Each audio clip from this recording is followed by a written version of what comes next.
All right, welcome back to Monster Movie Every Day of October 2022. For October 23rd, we have House of Dracula from the 30 movie box set from 1945 on Blu-ray. All right, one really cool thing that I don't think's been done before is that the Universal logo starts with scary music instead of the Universal fanfare.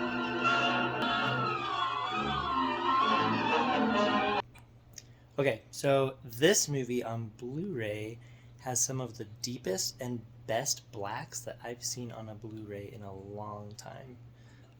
Dracula's Daughter also was really good, and this one's surprising because it's two movies on the same disc. The blacks in this movie are like really deep and dark, but never actually break apart in the darkest places, kind of like it does on streaming.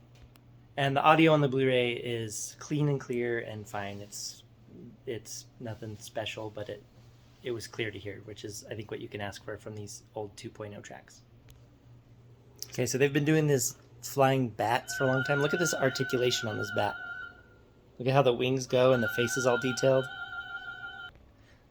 So I think this is the best the bats have ever looked. So you can still see the strings above pulling them, but the wings just seemed more realistic, and its face was super detailed. It's still like once it stops, it still like starts turning on the string in the shadow, so that was still pretty funny. But I think its articulation and detail looks really good. All right, this scene has some incredible blacks in it. I know that filming the TV doesn't do it justice, but just the idea that these scenes have incredible deep blacks that have detail in them, and like I said, it doesn't break apart and get crushed. All right, look at this cool shot.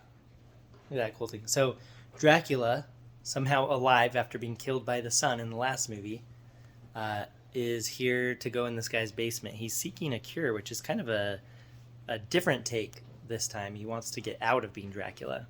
And then later we're going to see Larry Talbot show up, Wolfman, who also wants to be cured. However, he also had like the coolest death ever in the last movie, getting shot with a silver bullet by the girl that loved him. So while I'm really happy to see these guys back because they do such a good job in their roles, particularly Wolfman here, I feel like his death was so perfect in the last one that I'm kind of disappointed to see him back, even though he actually ends up getting a really happy ending. So I guess that's ideal for his character. So why am I annoyed that he's back this time and not all the other times? I think because his death in the last movie felt super final, and it was also like really powerful. And so in this movie in particular, it's like, you're ruining it. Don't bring him back again. And the mustache Dracula being back, I don't really care as much because I'm not really attached to that version of Dracula. But it's just silly why, like, if he got killed by the sun, like, why is he back again in this one? All right, so this movie has a twist on the Hunchback. So you have your standard female glamour shot of the movies of this day, and it's like, ooh, look, here's his assistant, and here's her glamour shot. But then, plot twist, turns out she's a hunchback. So there's actually a pretty cool turn when Larry Talbot tried to get help from the doctor, and the doctor couldn't help him because he was helping Dracula. He actually went and got himself locked up in the jail, and so they could go see him turn into a wolf in jail, but it prevented him from killing anyone, so that was cool. But he's sick of living, and so he decides to end it all. And look at this awesome stunt. Anyway, it's just cool to see it actually on screen like that. So the doctor goes down there to try and help him because he's a cool doctor trying to help people. And of course, there's a big cave down there in which we find a fun secret. All right, so interesting thing carried over from the last movie. You've got Frankenstein's monster clutching a skeleton in the mud. So apparently underneath this castle is where the quicksand that Frankenstein's monster went into leads to, I guess. So the monster being alive is never really a surprise because he's kind of indestructible. But it was nice to see that there was a skeleton on the doctor because it's just like, gosh, can anyone like die and stay dead? Okay, so the plot on this one's pretty ridiculous. I mean, it's cool to see Dracula and Wolfman trying to get healed, and then the doctor and what he goes through. So ultimately, I think the strengths of this movie are in its moodiness and cool shots. For example, this one here. Got Beethoven playing. Look at that.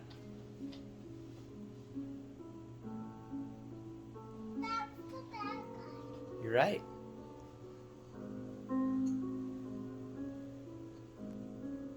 So he creeps in on this girl. I'll pause it real.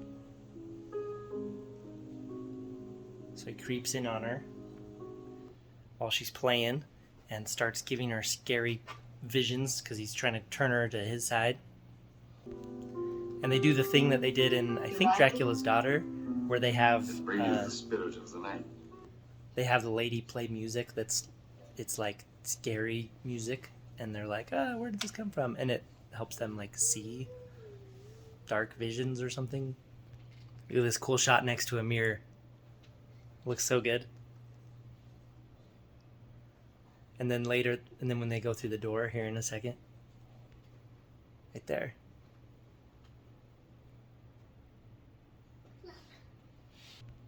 Look at this epic Dracula shot. Alright, I think this is one of the coolest vampire kills ever. He just goes down into the basement and drags the coffin into the sunlight and opens the door. And away he goes. Which, this is exactly how he died in the last movie, so I don't know how this is any kind of threat to him, but I just think that's such a cool move, where he's just like, I'll show you. Just drags him into the sunlight. Also, him dying, boop, released his spell off of that girl. Alright, so the doctor trying to help Dracula did some weird transfusion stuff and got some of Dracula's blood in him. And now he wears eye makeup, and also his reflection's disappearing. And he kind of is like a Dr. Jekyll, Mr. Hyde kind of thing, where he's like a good doctor, and then all of a sudden he's bad and does bad things. Alright, so as much as it does annoy me to see Talbot alive, it's cool that he gets healed, and it's super implied that he's going to hook up with this lady and live happily ever after. Alright, so even though the doctor's bad, he still has a good side, and he's still trying to help his hunchback assistant, and he still helped him. And he knows he's bad and wants Wolfman to kill him if he can't do it himself. And actually that's pretty touching and some pretty cool foreshadowing for what happens later. Aw, look at that. He wants to help him. Alright, so here's the cool part when the moon's coming up and he does not turn into a werewolf. And, oh, he's so relieved and so happy. And so is the lady. She's like, 'cause yeah, now we can get married. Aw. Okay, so even though the Hunchback Girl was so sweet and kind, she totally gets it from her doctor, who was also sweet and kind, except for when he was not and he was evil. But this is brutal and also kind of a cool stunt. Watch this. See if I can do it without my daughter looking. Ready, go. She just throws her down a hole because she walked in and saw him reviving the monster, and she wasn't supposed to see that, so he did that to her. All right, and in the glorious tradition of all of these movies, in the last couple minutes, it just turns into a death fest. Look at this. And Talbot grabs a Luger off the floor and fulfills his promise. Boom! A couple times, I think.